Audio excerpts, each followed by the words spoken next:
నమస్తే న్యూస్ 360కి స్వాగతం. ఇక వార్తల వివరాలు చూస్తే తెలంగాణ ప్రభుత్వం రైతు భరోసా విషయంలో విధి విధానాలు ప్రకటించాలని డిమాండ్ చేస్తున్నారు తెలంగాణ రాష్ట్ర రైతు సంఘం నాయకులు. కాంగ్రెస్ ప్రభుత్వంలో రైతులు పంటలు కాపాడాలని విజ్ఞప్తి చేస్తున్నారు. నేడు సీఎం రేవంత్ రెడ్డిని సెక్రటేరియట్లో కలిసిన సందర్భంగా రైతుల సమస్యల పట్ల సానుకూలంగా స్పందించారని, అన్ని సమస్యలు పరిష్కరిస్తామని అంటున్న రైతు సంఘాల నాయకులతో మా బ్యూరో చీఫ్ శ్రీనివాస్ మరింత సమాచారం అందిస్తారు. తెలంగాణ రాష్ట్ర ప్రభుత్వం రైతు రుణమాఫీకి ఓవైపు ప్రయత్నాలు చేస్తోంది. ఇక రైతు భరోసాపై కూడా మరి విధి విధానాలు రూపొందించే పనిలో ఉంది. అయితే ఇదే సందర్భంలో మరి ఈరోజు తెలంగాణ సచివాలయంలో మరి రైతు సంఘం నాయకులు కలిశారు.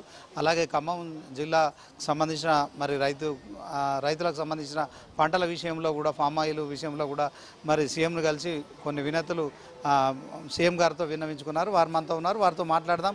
మరి ఏ అంశాలపై కూడా మరి వారు సీఎం కలిశారు, మరి దాని పట్ల సీఎం స్పందన ఎలా ఉంది చెప్పండి సార్, ఎందుకోసం కలిశారు ఈరోజు? ఇప్పుడు రాష్ట్ర ప్రభుత్వం అధికారంలోకి వచ్చి 7 మాసాలు అవుతా ఉంది. ఈ 7 మాసాల కాలంలో రైతులు ఎదుర్కొంటున్నటువంటి ప్రధానమైనటువంటి సమస్యలు పరిష్కారం అనేది ఏ ఒక్కటి కూడా పూర్తి స్థాయిలో పరిష్కారం కాలేదు. అందుకనే తెలంగాణ రైతు సంఘం వైపు నుంచి మేము ఒక డెలిగేషన్గా, తర్వాత పామాయిల్ రైతులు ఖమ్మం జిల్లా నుంచి, కొత్తగూడ నుంచి వాళ్ళు కూడా రావటం జరిగింది. ముఖ్యంగా ఏంటంటే ధరణి సమస్య ఉంది. ఈ ధరణి సమస్య వల్ల గత ప్రభుత్వంలో రైతాంగం చాలా ఇబ్బంది పడుతూ అలసిపోయి ఉన్నారు. ఆ ధరణిలో అనేక లోపాలు ఉన్నాయని గత ప్రభుత్వమే 20 లోపాలు ఉన్నాయని గుర్తించారు. దానిపైన ఈ గవర్నమెంట్ కూడా కమిటీ నేసింది. వాళ్ళు కూడా ఆ లోపాలన్నిటిని కూడా సర్దిద్ది వీలైనంత త్వరలో రైతులకు ఇబ్బంది లేకుండా దాన్ని పరిష్కారం చేస్తూ ఉన్నారు. కానీ ఇప్పటి వరకు పరిష్కారం కాలేదు, జరగలేదు. ఇప్పటికీ ఏ ఒక్క రైతు సమస్య కూడా పరిష్కారం కాలేదు. అందుకనే తక్షణమే మీరు ఈ పరిష్కారం చేసి రైతులకు ఇబ్బంది లేకుండా చేయండి అని చెప్పాం. ఆ పనిలో మా వాళ్ళు ఉన్నారు, వీలైనంత త్వరలో పరిష్కారం చేస్తామని ముఖ్యమంత్రి గారు చెప్పారు. అదేవిధంగా ఏంటంటే రాష్ట్రానికి ఒక వ్యవసాయ ప్రణాళిక అనేది ఉండాలి. ఒక రాష్ట్ర ప్రభుత్వం కానీ దేశంలో కానీ ప్రణాళిక అనేది లేదు.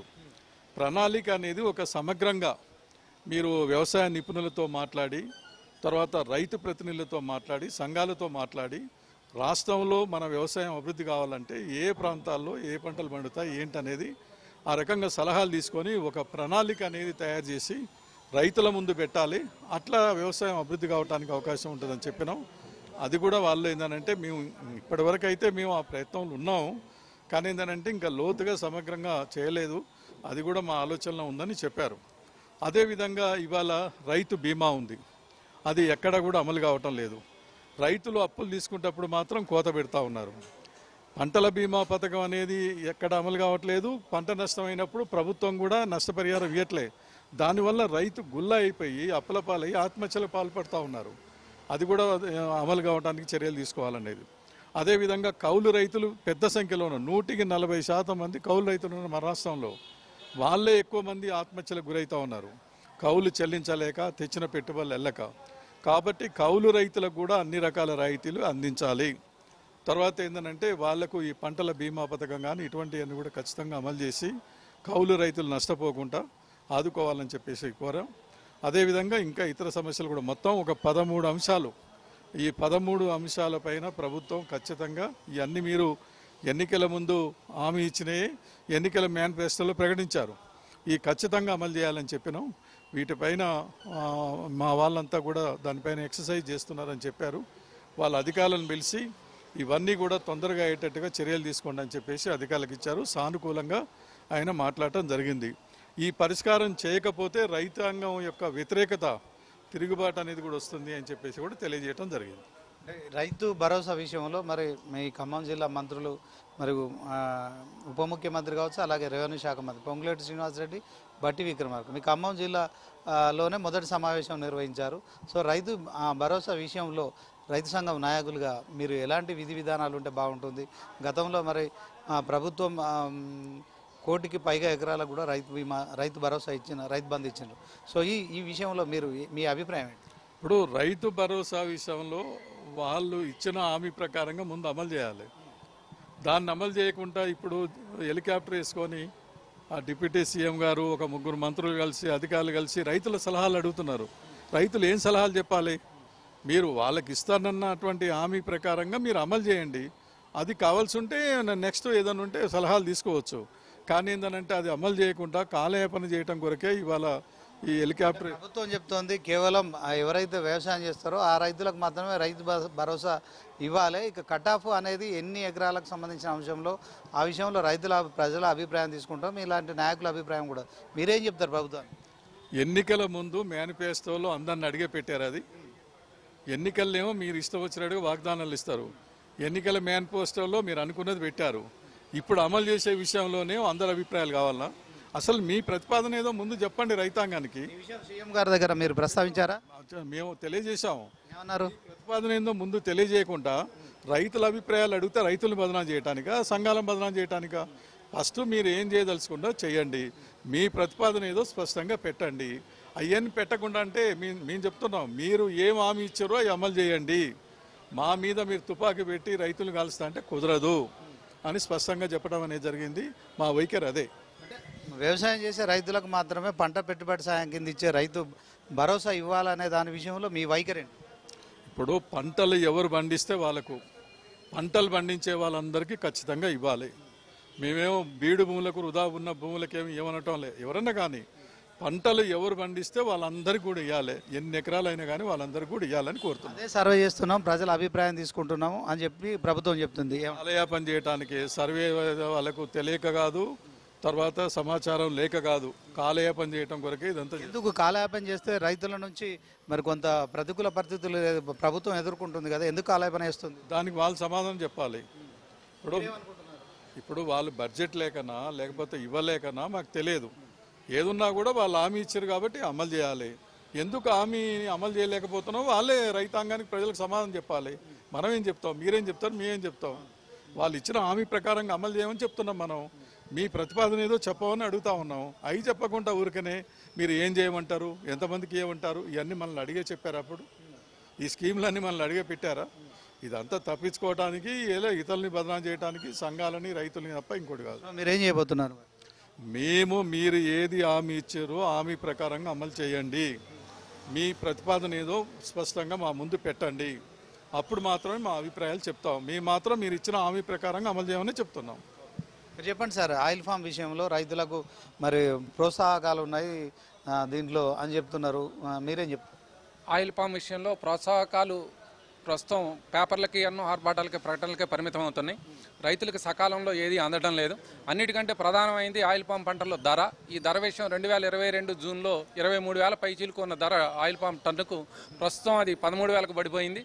దీని విషయంలో కేంద్ర ప్రభుత్వం ఇంపోర్ట్ డ్యూటీ, గతంలో సిపిఓ మీద, క్రూడ్ ఆయిల్ పామ్ దిగుమతుల మీద ఇంపోర్ట్ డ్యూటీ 40% వరకు గతంలో ఉండేది. అలాంటి దాన్ని ప్రస్తుతం జీరోకి తీసుకొచ్చారు. దానివల్ల ధర భారీగా పడిపోయింది. ఇది ఆశనిపాతం. ప్రస్తుతం ఆయిల్ పామ్ సాగుకి ప్రోత్సహిస్తున్నామని చెప్తున్నారు. ఒకవైపు మన దేశంలో దేశీయంగా స్వయం సమృద్ధి కావాలి. క్షేత్రస్థాయిలో ఎక్కడ కూడా అమలు కావట్లేదా? క్షేత్రస్థాయిలో అమలు అవటం అంటే మాకు ఆయిల్ పామ్ వేయటానికి ఇచ్చే ప్రోత్సాహకం 4,200 చొప్పున ఇచ్చేదే. మేము వేసిన తర్వాత 2 ఏళ్లకి 3 ఏళ్ళకి వేస్తారు, కొన్ని 1 సంవత్సరం ఇస్తారు, 1 సంవత్సరం ఎవరు, అదే సక్రమంగా అమలు చేయటం లేదు. అలాంటిది మాకు కేవలం ఇంపార్టెంట్ ధర. ఆ ధర విషయంలో కూడా ఇంపోర్ట్ డ్యూటీలు తీసేసి మమ్మల్ని మద్దతు ధర ప్రకటించలేదు. ఇంతవరకు మద్దతు ధర ప్రకటించలేదు. మద్దతు ధర ప్రకటించే కేంద్ర ప్రభుత్వాలు కొన్ని ప్రతిపాదనలు తెచ్చినాయి. ఆ ప్రతిపాదనలు 13,000కి 12,000కి పరిమితం అయ్యేలా ఉన్నాయి. కేంద్ర ప్రభుత్వం తెచ్చిన మద్దతు ధరల ప్రతిపాదన అనేది ప్రైవేట్ కంపెనీలకు మేలు చేసేలా ఉంది కదా, స్థానిక రైతాంగాన్ని ఆదుకునే పరిస్థితిలో లేదు. అన్నిటికంటే మన తెలంగాణలో ఉమ్మడి ఖమ్మం జిల్లాలో 1,00,000 ఎకరాల్లో ఆయిల్ పామ్ సాగులో ఉంది. అట్లాంటి 1,00,000 ఎకరాల సాగులో ఉన్న దగ్గర ఆయిల్ని, ఉత్పత్తి అయ్యే ఆయిల్ని మనం వేరే రాష్ట్రాలకి, ఇతర కంపెనీలకు అమ్ముకుంటున్నాం. మన విజయ ఆయిల్ పేరుతో మళ్ళీ బయట నుంచి సిపిఓ కొనుక్కుంటున్నాం. దాని స్థానంలో మనమే ఒక రిఫైనరీ కట్టుకొని మన ఆయిల్ని మనమే రిఫైన్ చేసుకొని ప్యాకెట్ చేసుకుంటే దానివల్ల రైతులకు కొంత, మన రాష్ట్ర ప్రభుత్వానికి కూడా ఆర్థికంగా కొంత చేయూత అందే అవకాశం ఉంది. దాన్ని మర్చిపోయారు. అన్నిటికంటే పుట్టగొడుగులా పెరుగుతూ వస్తున్నాయి. మన రాష్ట్రంలో 14 కంపెనీలకు అలాట్ చేశారు. అలానే దేశవ్యాప్తంగా కూడా ఆయిల్ పామ్ సాగు పెరుగుతోంది. దాంతోపాటు కంపెనీలు కూడా పుట్టుకొస్తున్నాయి. ఈ ప్రైవేటు దళారుల వ్యవస్థలోకి ఈ ఆయిల్ పామ్స్ జారిపోకుండా ఉండాలి అంటే ఒక oil palm board, national oil palm బోర్డును ఒకదాన్ని ఏర్పాటు చేసి ఆయిల్ పామ్ను నియంత్రించాలని, ఆయిల్ పామ్ మీద ప్రభుత్వం ఎప్పటికీ కూడా ప్రభుత్వ ఆధిపత్యంలోనే ఉండాలి తప్ప, ప్రభుత్వ అండర్లోనే ఉండాలి తప్ప దీన్ని ప్రైవేట్ సంస్థలకి పంచొద్దని, ప్రైవేట్ సంస్థ ఆస్తులను పాలు చేయొద్దని, మమ్మల్ని ప్రైవేటు సంస్థల పాలిట ఆహారంగా వేయొద్దని రైతాంగం తరపున, ఆయిల్ పామ్ రైతాంగం తరపున మేము కోరుకుంటున్నాం. ఇప్పుడు ఆయిల్ ఫామ్ సాగు కోసం ప్రభుత్వం రైతులకు ప్రోత్సాహకాలు ఇస్తుంది. ఇప్పటివరకు ఏం ప్రోత్సాహాలు వస్తున్నాయి, మీరేం డిమాండ్ చేస్తున్నారు? మద్దతు ధర విషయంలో కావచ్చు, మరి గింజలు ఏదైతే ఆ గింజల వరకు ఆయిల్ పామ్ విషయంలో ప్రభుత్వాలు హెక్టార్కి వచ్చేసి ఒక ఎకరానికి వచ్చి 4,200 చొప్పున మొదటి 4 సంవత్సరాలు సబ్సిడీలు ఇస్తాయి. ఆ సబ్సిడీలు సక్రమంగా 21 నుంచి పెండింగ్లో ఉన్నాయి. ఈ ప్రభుత్వం వచ్చాక తొలి దఫాలో మొన్న మా రైతాంగం ఒత్తిడి మేరకి ఒక 30 కోట్ల రూపాయల వరకు మంజూరు చేశారు. అవి కూడా నిదానంగా ఒక్కొక్కరికి అకౌంట్లో వేసుకుంటూ వస్తున్నారు. ఇది అన్న మాట ప్రకారం వాళ్ళు ఇచ్చిన బ్రోచర్ల ప్రకారం ముందు మమ్మల్ని మొక్కలు వేసేటప్పుడు ప్రోత్సహించిన విధంగా మాకు ఆ సబ్సిడీలు టైం ప్రకారం అందించట్లేదు. అది సాగులో చాలా ఇబ్బందిని ఎదుర్కొంటుంది. అలానే మెకనైజేషన్ దానిలో మాకు ఇతర కలుపుకు కానివ్వండి, ఇతర యంత్ర సౌకర్యాలు కానివ్వండి, గడకోతప్పుడు కానివ్వండి, ఇలాంటిది ఏది కూడా ప్రభుత్వం నుంచి ఎటువంటి సహకారం అందట్లేదు. ప్రభుత్వం నుంచి మాకు సాగులో శిక్షణ, కొత్త ఏరియాలలో ఈ పంట వేసినప్పుడు సాగు సరిపోయే శిక్షణ కానీ దానికి సరిపడా మ్యాన్ పవర్ కూడా వాళ్ళ దగ్గర లేకుండా లక్షల ఎకరాలలో రైతుల చేత చేస్తున్నారు. భూసార పరీక్షలు కానీ ఇతర ఆ ఏరియాలో ఆ పంటకు సూటబుల్లా కాదా, అక్కడ భూగర్భ జలం అందుబాటులో ఉందా లేదా, అక్కడ వాతావరణ పరిస్థితుల్లో ఆ పంట పెరుగుతుందా లేదా అనే దాని మీద కూడా అవగాహన లేకుండా ఆ ప్రాంతాల రైతుల్ని కొన్ని చోట్ల ఇబ్బంది పెడుతున్న సందర్భాలు కూడా ఉన్నాయి. వీటన్నిటిని పరిగణలో తీసుకొని పూర్తి ఒక ప్రణాళిక ప్రకారం అన్ని చోట్ల రీసెర్చ్ చేసిన తర్వాతనే అక్కడ కొంత ప్రాథమికంగా ఒక చిన్న ఏరియాలో ఒక ప్రాథమికంగా ఒక ప్రయోగం చేసిన తర్వాతనే 4-5 ఏళ్ళు సాగు గిట్టుబాటు అవుతుంది చేయొచ్చు అన్న ఒక నిర్ణయానికి వచ్చాక మాత్రమే రైతుల చేత వేయించాలి. కానీ దీన్ని రైతులందరి మీద ప్రయోగం చేసి ఇదో పెద్ద దీని మీద పెద్ద ప్రమాదం పొంచి ఉంది. భవిష్యత్తులో ఇది ఏదన్నా అనుకున్న ఫలితాలను ఇవ్వనప్పుడు అల్టిమేట్గా చివరిగా నష్టపోయేది రైతే. కాబట్టి అలాంటి ప్రయోగాలు రైతుల మీద చేయొద్దని కోరుకుంటున్నాం. ఫైనల్గా మీరు చెప్పండి, రైతు భరోసా 15,000 ఇస్తున్నాము, అలాగే 2 లక్షల రుణమాఫీ ఏకకాలంలో చేస్తున్నాం, రైతును రాజును చేస్తాము, కాంగ్రెస్ ప్రభుత్వం ప్రజాపాలన చేస్తుందని అంటున్నారు, ఏం చెప్తారు? వాస్తవంగా రైతు భరోసా ఇస్తామనేటువంటి ఎన్నికల మేనిఫెస్టోలో పెట్టారు. 15,000 రూపాయలు చేస్తామన్నారు. అది వానాకాలం సీజన్ ప్రారంభమై ఈ రోజుకి 42 రోజులు పూర్తయింది. ఈ పెట్టుబడి కోసం ఇచ్చేదే ఈ సహాయం. మీరు పెంచి ఇస్తామన్నది అమలు చేయాలి. అమలు చేయడానికి అభిప్రాయ సేకరణ చేస్తున్నారు. మీరు ఎన్నికల మేనిఫెస్టోలో పెట్టింది అభిప్రాయ సేకరణ చేసి దాన్ని ఇప్పుడు కూడా ఇప్పుడు ఏముంది, 4వ తేదీ వరకు సహకార సంఘాల ద్వారా అభిప్రాయ సేకరణ చేశారు. తర్వాత ఇప్పుడు 23వ తేదీ వరకు ఉమ్మడి జిల్లా కేంద్రాల్లో అభిప్రాయ సేకరణ చేస్తామంటున్నారు. మీరు స్పష్టమైనటువంటి ఏ ప్రతిపాదన పెట్టకుండా అభిప్రాయ సేకరణ పేరుతో తిరుగుతున్నారు. మీరేం ప్రతిపాదన, నిర్దిష్టంగా ఒక ప్రతిపాదన, మా కట్ ఆఫ్ ఇన్ని ఎకరాలు లేదు, మేము వీళ్ళకి ఇవ్వాలనుకుంటున్నాం, వీళ్ళకి వద్దనుకుంటున్నాం, ఏ నిర్దిష్టమైనటువంటి ప్రతిపాదన లేకుండా ఈరోజు తిరుగుతున్నారు. ఇది రైతాంగానికి తీవ్రమైనటువంటి నష్టాన్ని చేసేది. పెట్టుబడికి అందాల్సినటువంటి సహాయం అందకపోవడం వల్ల, రెండవది రుణమాఫీ అమలు చేయకపోవడం వల్ల ప్రభుత్వ బ్యాంకులు, సహకార బ్యాంకులలో కొత్త అప్పులు రావట్లేదు రైతాంగానికి. కాబట్టి వీళ్ళు ప్రైవేటు వడ్డీ వ్యాపారస్తుల దగ్గర అధిక వడ్డీలకు అప్పులు తెచ్చుకుంటున్నారు. ఈ సీజన్లో ఇప్పటికే 2 సార్లు విత్తనాలు పెట్టారు, సకాలంలో వర్షాలు రాలేదు. 2 సార్లు పెట్టిన విత్తనాలు నష్టపోయినరు.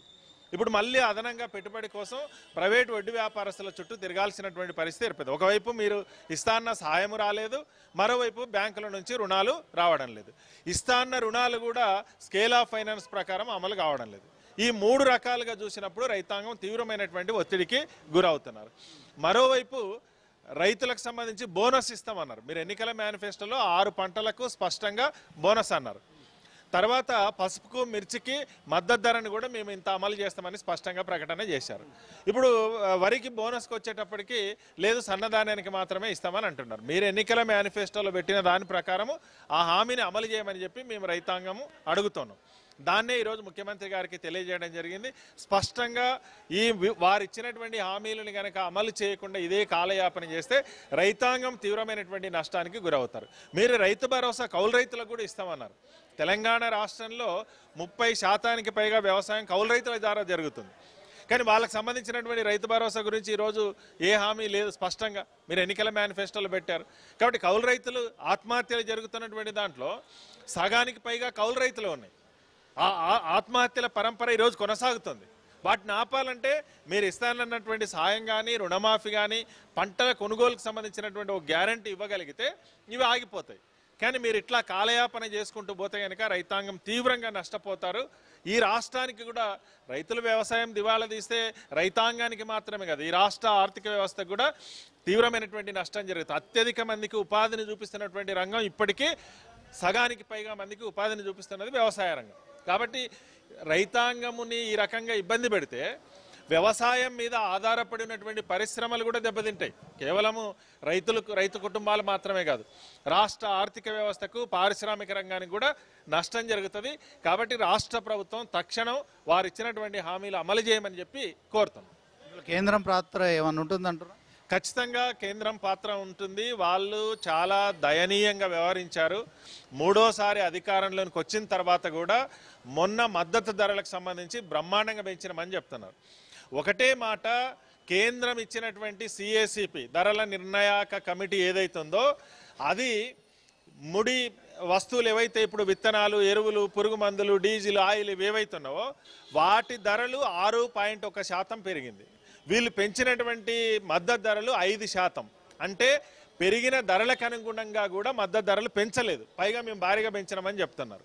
రెండవది, స్వామినాథన్ కమిటీ సిఫార్సుల ప్రకారము రైతులు పెట్టిన పెట్టుబడికి 50% కలిపి మద్దతు ధర నిర్ణయించాలి. అది చేయలేదు. కొనుగోలుకు గ్యారంటీ లేదు. రెండవది, రుణాలకు సంబంధించినటువంటి మాఫీ ప్రస్తావన కేంద్రం విషయంలో లేదు. ఈరోజు తెలంగాణ రాష్ట్ర ప్రభుత్వం మాఫీ చేయాలనే 31,000 కోట్ల రూపాయలు అవుతాయి. దీంట్లో కేంద్రం వాటాగానే ఉండాలి, లేదా కేంద్రమే మాఫీ అనేటువంటిది ఆ ప్రస్తావన లేదు అసలు కేంద్రం దృష్టిలో.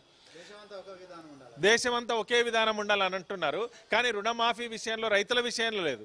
కార్పొరేట్లకు మాత్రం ఒక సంవత్సరంలో లక్షల కోట్ల రూపాయలు మాఫీ చేస్తున్నారు. రైతాంగానికి ₹1 మాఫీ చేయడానికి కూడా వాళ్ళ చేతులు రావట్లేదు. పైగా వ్యవసాయాన్ని బడా కార్పొరేట్ సంస్థలకు కట్టబెట్టే దానికోసం, కొనుగోలు బాధ్యత నుంచి తప్పుకునే దానికోసం ఈరోజు కేంద్ర ప్రభుత్వం ప్రయత్నం చేస్తోంది. ఇప్పుడు కిసాన్ సమ్మాన్లో కూడా తెలంగాణ రాష్ట్రంలో 70 లక్షల మంది ఉంటే 35 లక్షల మంది కూడా రావడం లేదు. అనేక నిబంధనలు పెట్టేశారు. ఆ వేసేటువంటి 2,000 రూపాయలకే అనేక నిబంధనలు పెట్టేశారు. అంటే బడా కార్పొరేట్ల తరపున కేంద్రం నిలబడుతుంది తప్ప రైతాంగం తరపున, వ్యవసాయం తరపున నిలబడేటువంటి పరిస్థితి లేదు. వ్యవసాయాన్ని కూడా కార్పొరేట్ల కట్టబెట్టే దానికోసమే ఈరోజు కేంద్ర ప్రభుత్వం ప్రయత్నం చేస్తుంది అనేది స్పష్టంగా కనబడుతుంది. గత 10 ఏళ్లలో బీఆర్ఎస్ ప్రభుత్వం అధికారంలో ఉంది, సాగుబడి పెరిగింది, మనం దేశంలో నెంబర్ 1గా ధాన్యం ఉత్పత్తి చేశామని చెప్తుంది. నిజమేనా? ఇప్పుడున్న పరిస్థితులు అలాగే కంటిన్యూ అవుతున్నాయా? తాజా పరిస్థితులు వాస్తవంగా గత కాలమంతా కూడా గత 4 సంవత్సరాలుగా చూసినప్పుడు వర్షాలు సకాలంలో పడినాయి, సాగునీరు పెరిగింది, భూగర్భ జలాలు పెరిగినాయి, బోర్లన్నీ రీస్టోర్ అయినాయి, లిఫ్ట్ ఇరిగేషన్ ద్వారా చెరువులలో నీళ్ళు వచ్చినాయి, పెరిగిన మాట వాస్తవం. కానీ గత సంవత్సరం నుంచి, లాస్ట్ ఇయర్ నుంచి కూడా ప్రాజెక్టులలో కూడా నీళ్లు లేవు.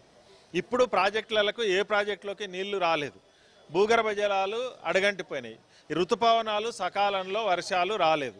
కాబట్టి ఈ రోజుకి 42 రోజులైంది వానాకాలం సీజన్ ప్రారంభమై. జూన్ 1 నుంచి చూసుకుంటే నిన్నటి రిపోర్టు, వ్యవసాయ శాఖ రిపోర్టు ప్రకారము 42% మాత్రమే సాగైంది. అది కూడా 2 సార్లు విత్తనాలు వేసిన వాళ్ళని కూడా కలుపుకుంటే 42% సాగైంది. కాబట్టి వ్యవసాయానికి సంబంధించినటువంటి దాంట్లో తీవ్రమైనటువంటి ఇబ్బందులు ఉన్నాయి. నేను అందుకనే రైతు భరోసా పెంచిన దానికంటే కూడా సకాలంలో ఇచ్చినవా లేదా అనేటువంటిదే పాయింట్ రైతాంగానికి. అది అమలు చేసే దానికోసం తాత్సారం చేస్తే కనుక రైతులు మరింత ఇబ్బందులు ఎదుర్కొనేటువంటి అవకాశం ఉంటుంది. కాబట్టి మీరు గత ప్రభుత్వానికి చెప్పినటువంటిది గ్రామీణ ప్రాంత ప్రజానికం వ్యతిరేకత వచ్చింది. ఎక్కడ మీరు 2 దఫాల రుణమాఫీ సకాలంలో చేయలేదు వాళ్ళు. మీరు కూడా అదే వైఖరిని అవలంబిస్తే ఖచ్చితంగా రైతుల్లో ఆ రకమైనటువంటి అసంతృప్తి ఖచ్చితంగా వస్తుంది. కాబట్టి పోయినసారి ఎండాకాలం సంబంధించి 20 లక్షల పంటలు ఎండిపోయినాయి, సకాలంలో నీరు అందించలేకపోయారు అని అటు బీఆర్ఎస్ ప్రభుత్వం ఆరోపించింది. కాంగ్రెస్ కూడా మరి తిరుగు ఆరోపణ చేసింది, మీ కాలంలోనే కాళేశ్వరం డ్యామ్ కుంగిపోయింది, సో దీనికి అంతటా మీరే కాదు. వాస్తవానికి సాగునీరు అందే పరిస్థితి ఉందా ఇప్పుడు వర్షాకాలం పంట అయినప్పటికీ కూడా రైతులకు సంబంధించి? సో దాని పట్ల ఏమైనా సొల్యూషన్ ఉందా? వాస్తవంగా నీళ్లు పైనుంచి రావాల్సిందే. ఇప్పుడు కొద్దిగా మనకు ఒక వారం రోజులలో మనకు శ్రీశైలానికి నీళ్లు వస్తాయన్నట్టు. నీళ్లు రావాల్సిందే, వర్షాలు రావాల్సిందే. ప్రాజెక్టుల నుంచి నీళ్లు తోడాలన్నా ముందు ప్రాజెక్టులలోకి నీరు రావాలి. ఇప్పుడు గోదావరి కానీ, కృష్ణానదికి కానీ, ఇప్పుడు కర్ణాటక, మహారాష్ట్రలో వర్షాలు పడితేనే వాటికి నీళ్ళు వచ్చేది. ఆ నీళ్లు వచ్చే పరిస్థితి అయితే ప్రస్తుతానికి లేదు తక్షణం. అయితే ప్రభుత్వాలు ఎప్పుడైనా కానీ తక్షణంగా ఉండేటువంటి ప్రణాళికల్ని కొన్నింటిని రూపొందించుకోవాలి. ఏం ప్రణాళిక వేసుకోవాలి? ఇప్పుడు 2 సార్లు విత్తనాలు వేశారు, నష్టపోయారు. ఇప్పుడు స్వల్పకాలికంగా విత్తనాలని అందుబాటులోనికి తీసుకురావాలి. అదే రకంగా తక్కువ కాలంలో దిగుబడి వచ్చేటువంటి పంటల వైపు రైతాంగాన్ని మళ్లించాలి. ఇప్పుడు వరి సాగు నీళ్ళు వస్తే వరి సాగు చేసుకుంటాం. పునాసల్లో కూడా పత్తి 2 సార్లు నాటినాం, మొలకెత్తలేదు. ఏంటి ప్రత్యామ్నాయం? నూనె గింజలు వేసుకోవాలా, పప్పు ధాన్యాలు వేసుకోవాలా, నువ్వు మినుములు వేసుకోవాలా, పెసర వేసుకోవాలా, ఆ ప్రణాళిక అనేటువంటిది వస్తున్నటువంటి విపత్తుని తట్టుకునే విధంగా ముందు మన వ్యవసాయ శాఖ రాష్ట్ర ప్రభుత్వం సిద్ధమై రైతాంగాన్ని ఆ దిశగా మళ్లించగలగాలి. అప్పుడే మన రాష్ట్ర ఆదాయం కానీ రైతుల సంక్షోభాన్ని కానీ బయటపడేసేటువంటి అవకాశం ఉంటుంది. ఆ దిశగా చర్యలు చేపట్టాలనేటువంటిదే ఈరోజు రైతు సంఘాలుగా మేము కోరుతాం. కేవలం వర్షాల ద్వారానే రైతులు ఆధారపడాలి, ప్రభుత్వం ఏ ముందస్తు ప్రణాళిక లేదు. సో రిజర్వాయర్లు అన్ని సిల్ట్ స్టేజ్లో ఉన్నాయి. సో అంటే వర్షాకాలంలో వర్షాల మీదనే ఆధారపడాల్సిందేనా రైతులు? ఇంకేం ముందస్తు ప్రణాళిక చేసుకోవడం ద్వారా రైతులకు ఒక భరోసా కల్పించే పరిస్థితి ఉండదా రైతులకు? ప్రస్తుతానికైతే తెలంగాణ రాష్ట్రంలో వీళ్ళు చేయాల్సినటువంటి పని ఇది. నీళ్లు ఎట్లాగూ ప్రాజెక్టులలో లేవు కాబట్టి కాస్త ఆలస్యంగా నీళ్లు వచ్చిన తర్వాతనే పంటలకు సిద్ధంగా మానాలి. విత్తనాలు వేసుకునేటప్పుడు కూడా ఆ రకమైనటువంటి జాగ్రత్తలు రైతాంగాన్ని చైతన్యవంతం చేయాలి. పంటల మార్పిడి వైపు కూడా తీసుకెళ్ళాలి. వీటితో పాటు ప్రభుత్వం వాళ్ళకు భరోసా ఇవ్వడానికి సిద్ధంగా ఉండాలి. ఇప్పుడు లాస్ట్ ఇయర్ పోయినటువంటి పంటలకు పరిహారం రాలేదు. ఆ పరిహారం రాకపోగా ఇప్పుడు కూడా పరిహారం వచ్చేటువంటి పరిస్థితి లేదు. కాబట్టి బీమా, పంటల బీమా గత 2 సంవత్సరాలుగా లేదు. ఈ సంవత్సరం కూడా లేకుండా పోతే రైతులు తీవ్రంగా నష్టపోయేటువంటి అవకాశం ఉంటుంది. కాబట్టి రైతుల్ని ఆదుకునేటువంటి దిశగా ప్రభుత్వం చర్యలు చేపట్టాలని మా విజ్ఞప్తి. అంటే ఇప్పుడు వర్షాలు పడితేనే రైతన్న పంట వస్తుంది, చేతికి వస్తుంది. లేని పక్షంలో రైతన్న అప్పుల పాలవుతాడు. సో ప్రభుత్వం ముందస్తు చర్య అంటే ఇప్పుడు కాళేశ్వరం లాంటి ప్రాజెక్టులు నిర్మించారు. సో దాని ద్వారా మరి 1 కోటి ఎకరాలకు మేము మాగాణం చేస్తామని గత ప్రభుత్వం చెప్పింది. ఇప్పుడు ఆ ప్రాజెక్టు పనికిరాదని ఇప్పుడున్న సర్కార్ చెప్తుంది. దీనికి ఏం చెప్తుంది? దాని మీద వాస్తవంగా ప్రాజెక్టు పనికిరాదు అనేటువంటిది ప్రభుత్వం నుంచి ఇప్పటిదాకా ప్రకటన రాలేదు. ఈ ప్రభుత్వం నుంచి కూడా ప్రకటన రాలేదు. అక్కడ ఇప్పుడు వాళ్ళు ఆ ప్రకటన వైపు ఎవరైనా రాజకీయ నాయకులుగా ప్రకటన చేసి ఉండొచ్చాము, కానీ ప్రభుత్వం నుంచి ఆ ప్రాజెక్టు పనికిరాదనే ప్రకటన ఇప్పటిదాకా రాలేదు. దాంట్లో జరిగినటువంటి లోపాలేంటి విచారణ జరుగుతుంది. దాన్ని సరిదిద్దడానికి దానికి కట్టలు కట్టేసి దాన్ని సరిచేయడానికి ప్రయత్నం చేస్తున్నారు తప్ప ప్రాజెక్టు పనికిరాదు అనేటువంటి ప్రకటన ఇప్పటిదాకా రాలేదు. పనికిరాదు అనేటువంటి నీళ్లు 1,00,000 కోట్ల రూపాయలు గోదావరి పాలైనని చెప్పి మరి భారీ నీటిపారుదల శాఖ మంత్రి ఉత్తమ్ కుమార్ రెడ్డి గారు ప్రత్యక్షంగా చాలాసార్లు చెప్పారు.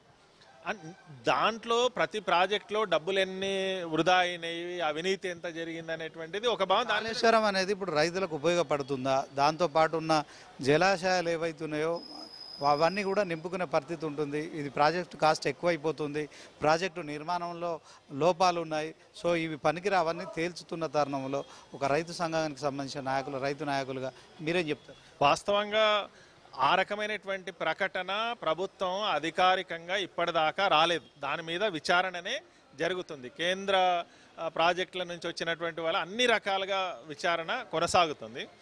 దాని మీద ఇప్పటిదాకా ఆ రకమైనటువంటి స్పష్టంగా ఇది పనికిరాదు, దీన్ని వదిలేయాలనేటువంటిది ప్రభుత్వం నుంచి కూడా రాలేదు. కాబట్టి ఒక ప్రాజెక్ట్ కట్టిన తర్వాత అది ఉపయోగం లేదు అనేటువంటిది కూడా కాదు. ఇప్పుడు 3 రిజర్వాయర్లు ఉన్నాయి. దాదాపు ఒక 50 టీఎంసీల దాకా ఆ గోదావరి మీద ఉన్నటువంటి రిజర్వాయర్లే ఉన్నాయి. ఉన్నటువంటి వాటిని ఉపయోగించుకోవాలి. పైన ఇంకా గతంలో ఉన్నటువంటి ప్రాణహిత దగ్గర నుంచి ఎన్ని నీళ్ళు వస్తాయి అనేటువంటిది అది తీసుకోవచ్చు. కానీ ఇప్పుడు ఉన్నటువంటి దాన్ని కూడా ఉపయోగించుకునేటువంటి కింది నుంచి నీళ్ళని కూడా ఉపయోగించుకునేటువంటి అవకాశం ఉంది. కాబట్టి దాన్ని ఉపయోగించుకునేటువంటి పనే ప్రభుత్వం చేస్తుంది. అదే రకమైనటువంటి చర్యలు అవే కనబడుతున్నాయి. రాజకీయ విమర్శ, ఎన్నికల సందర్భంగా చేసేటువంటి విమర్శలు వేరు, కానీ అది అసలే రాదు, పనికిరాదు, చేయలేమనేటువంటిది ఇప్పటిదాకా ప్రభుత్వం. గోదావరి జలాన్ని మనం వినియోగంలోకి తెచ్చుకోలేని పరిస్థితి ఈ వానాకాలం వరకు. ఇక కృష్ణా జలాలనైనా మనం పూర్తిస్థాయిలో ఏదైతే మన వాటా ఉందో 299 టీఎంసీలు తీసుకుంటే కనుక మరి రైతులు భరోసాగా ఉండొచ్చా? గుండెల మీద చేసుకొని హ్యాపీగా మరి పంటలేసి ఉండొచ్చా? వాస్తవంగా కృష్ణానది మీద ఉన్నటువంటి ప్రాజెక్టులు ఏవైతేనో ఇప్పుడు మనకు శ్రీశైలం కావచ్చు, జూరాల కావచ్చు, తర్వాత నాగార్జున సాగర్ కావచ్చు, ఇవి కాకుండా మనం శ్రీశైలం బ్యాక్ వాటర్ నుంచి కల్వకుర్తి ఎత్తిపోతల పథకం ఉంది. అదే రకంగా పాలమూరు రంగారెడ్డి ఉంది. పాలమూరు రంగారెడ్డిలో పెట్టినటువంటి మోటార్లు కానీ జరిగినటువంటి పని కానీ చూసినప్పుడు ఇప్పుడు అక్కడ రిజర్వాయర్లే 70 టీఎంసీల రిజర్వాయర్లు రెడీ అయ్యి ఉన్నాయి. పాలమూరు రంగారెడ్డికి సంబంధించినటువంటిది అది ప్రారంభం కనుక చేయగలిగితే మహబూబ్నగర్ జిల్లా, రంగారెడ్డి జిల్లాతో పాటు హైదరాబాద్ నగరానికి పారిశ్రామికంగా నీళ్లు బ్రహ్మాండంగా వాడుకునేటువంటి అవకాశం ఉంది. దాదాపు పనులన్నీ పూర్తి అయిపోయినాయి. ట్రయల్ రన్ కూడా జరిగి ఉంది. అది కాబట్టి నీళ్ళు వస్తే తోడుకోవడానికి కావాల్సినన్ని ఏర్పాట్లు ఉన్నాయి. కాబట్టి ఆ పని ఇది కేవలం దక్షిణ తెలంగాణకు మాత్రమే పనికొచ్చే కృష్ణా జలాల విషయం. మరి ఇక ఉత్తర తెలంగాణతో పాటు మిగతా తెలంగాణ రాష్ట్రం తెలంగాణలో ఇప్పుడు కాళేశ్వరం కాదు, ఇప్పుడు శ్రీరామ్ సాగర్ ప్రాజెక్టు ఉంది, నిజాం సాగర్ ఉంది, ఇవన్నీ ఆల్రెడీ ముందున్నటువంటివి ఉన్నాయి. ఇప్పుడు ఎల్లంపల్లి దగ్గర నుంచి గోదావరి మీద ప్రాజెక్టులు ఉన్నాయి. ఎల్లంపల్లి ఉంది. ఇప్పుడు ఎల్లంపల్లికి అదనంగా తీసుకొచ్చేది ఏంటంటే కాళేశ్వరం నుంచి కింది నుంచి తీసుకొచ్చేసి మా అన్నారము సుందిల్లా వాటిలో పోసి అక్కడి నుంచి ఎత్తిపోసి ఎల్లంపల్లికి తీసుకొస్తున్నారు. అది అంతా కూడా వరంగల్, ఉమ్మడి వరంగల్ కానీ, ఉమ్మడి కరీంనగర్ కానీ, నిజామాబాద్ కానీ, మెదక్ కానీ, హైదరాబాద్ దాకా తాగునీటికి కానీ, నల్గొండ కానీ ఇక్కడ దాకా నీళ్లు వెళ్ళడానికి అది అదనంగా ఏర్పాటు చేసినటువంటి అంశం. దానికి కావాల్సినటువంటి రిజర్వాయర్లు కూడా చాలా రిజర్వాయర్లు కట్టి ఉన్నాయి. కాబట్టి దాన్ని తోడుకొని తీసుకొచ్చేదానికి ఆటంకం ఏం కాదు. ఇది దక్షిణ తెలంగాణకు కృష్ణా వాటర్ ఉపయోగపడతాయి. అదే రకంగా ఉత్తర తెలంగాణకు, హైదరాబాద్కి, ఇప్పుడు నల్గొండలో కొంత భాగానికి కూడా కాళేశ్వరం నీళ్ళు కూడా ఉపయోగించుకునేటువంటి అవకాశం ఉంది. కాబట్టి తాత్కాలికంగా జరిగినటువంటి నష్టాన్ని మాత్రమే దృష్టిలో పెట్టుకొని ఆ ప్రచారమే కాదు, దానికి సత్వరం పరిష్కారం చేసుకొని ఉన్నటువంటి నీళ్ళని ఎన్ని ఉపయోగించుకోగలిగితే అన్నింటినీ మనకు ఉన్నటువంటి అవకాశాలని బట్టి వాటిని ఉపయోగించుకోవాలనేటువంటిది మా అభిప్రాయం. అది రైతాంగానికి, కేవలం రైతాంగానికే కాదు, యావత్ తెలంగాణ రాష్ట్రానికి, రాష్ట్ర ఆర్థిక వ్యవస్థకు ఉపయోగపడతాయి. ఆ వ్యవసాయం మీదనే కాదు, వ్యవసాయ ఆధారిత పరిశ్రమలు అభివృద్ధి అవుతాయి. ఆ ప్రాంతంలో అనేక రకాల, ఇప్పుడు చేపలు పుష్కలంగా చేపలు పెరుగుతాయి, పాడి పరిశ్రమ పెరుగుతుంది, అనేక రకాల దాని మీద ఆధారపడి ఉండేటువంటి ఉప ఉత్పత్తులు ఉన్నాయి. ఇప్పుడు పండ్లు పెరుగుతున్నాయి, కూరగాయలు. ఫైనల్గా ఇప్పుడు ఈ సమస్యల అన్నీ కూడా సీఎం రేవంత్ రెడ్డికి విన్నవించారా? ఆయన ఏమన్నారు ఫైనల్గా? వాటన్నింటిని ప్రాజెక్టులకు సంబంధించి మేము కోరినటువంటిది ప్రాధాన్యతా క్రమంలో ప్రాజెక్టులను పూర్తి చేయాలి. ఇప్పుడు పాలమూరు రంగారెడ్డి మొత్తం పూర్తి అయింది. ఇప్పుడు కాళేశ్వరం ఏమో రిపేర్ పని అది మొత్తం పూర్తి అయిపోయింది. రిపేర్ జరగాల్సినటువంటి ఉన్నాయి. ఆ రిపేర్లన్నింటినీ పూర్తి చేసుకొని వాటిని సద్వినియోగం చేసుకోవాలి. పాలమూరు రంగారెడ్డి మొత్తం పూర్తి అయ్యి ట్రయల్ రన్ కూడా అయినాయి. కాలువలు తవ్వాల్సినటువంటివి వాటిని పూర్తి చేయాలి. ప్రాధాన్యతా క్రమంలో చిన్న చిన్నవి ఉన్నాయి. ఇప్పుడు 100 కోట్లు 200 కోట్లు కేటాయిస్తే పూర్తి అయిపోయేటువంటి చిన్న చిన్న, ఇప్పుడు ఆదిలాబాద్, ఉమ్మడి ఆదిలాబాద్ ఉంది, వాటిని ప్రాధాన్యత క్రమంలో ప్రాజెక్టులు అనేటువంటిదే తను పూర్తి చేస్తాననేటువంటిది చెప్పారు. ఇప్పుడు కోడంగల్ ఏదైతే పంటలు ఎండిపోయిన క్రమంలో రైతులకు నష్టపరిహారం ఇస్తున్నారు, ఇచ్చారా ప్రభుత్వం? గతంలో పంటలు అంటే వీళ్ళు వచ్చినటువంటిది ఇప్పుడు పంటలకు సంబంధించినటువంటి దాంట్లో గత ప్రభుత్వంలో కొన్ని ఉమ్మడి వరంగల్, ఉమ్మడి ఖమ్మం జిల్లాలో పరిహారము కొన్ని జిల్లాలకు ఇచ్చారు. వాస్తవంగా గత 2 సంవత్సరాల్లో మనకు పంటల బీమా లేదు. ప్రధానమంత్రి ఫసల్ బీమా యోజన నుంచి మన రాష్ట్రంతో పాటు 8 రాష్ట్రాలు బయటకు వచ్చినాయి, తెలంగాణ రాష్ట్రంతో పాటు. ఎందుకు బయటకు వచ్చినాయి అని అంటే అప్పటిదాకా 49% కేంద్రము, 49% రాష్ట్రము, 2% రైతులు భరించేవాళ్ళు ప్రీమియం. సడన్గా కేంద్ర ప్రభుత్వం తన వాటా 30, రాష్ట్రాల వాటా 70కి కుదించేసింది. ప్రధానమంత్రి గారి స్వరాష్ట్రమైనటువంటి గుజరాత్ కూడా దాని నుంచి బయటకు వచ్చేసింది. 8 రాష్ట్రాలు బయటకు వచ్చాయి. బయటకు వచ్చిన తర్వాత ప్రతి రాష్ట్రము ఆయా రాష్ట్రాలకు ఒక ప్రత్యేకమైనటువంటి బీమా పెట్టుకున్నాయి. మన రాష్ట్రం పెట్టుకోలేదు. ఎందుకనంటే నష్టం వస్తే మేము రైతు బంధు ఇస్తున్నాము, రకరకాలుగా ఇస్తున్నాం అనేటువంటి పేరుతో పెట్టుకోలేదు. ఇప్పుడు ఫసల్ బీమాలో చేరుతామనేటువంటిది రాష్ట్ర ప్రభుత్వం చెప్పింది. కనీసం ఫసల్ బీమాలో చాలా లోపాలు ఉన్నాయి, రైతాంగానికి అందట్లేదు. అది బీమా కంపెనీలకు ఉపయోగపడుతుంది.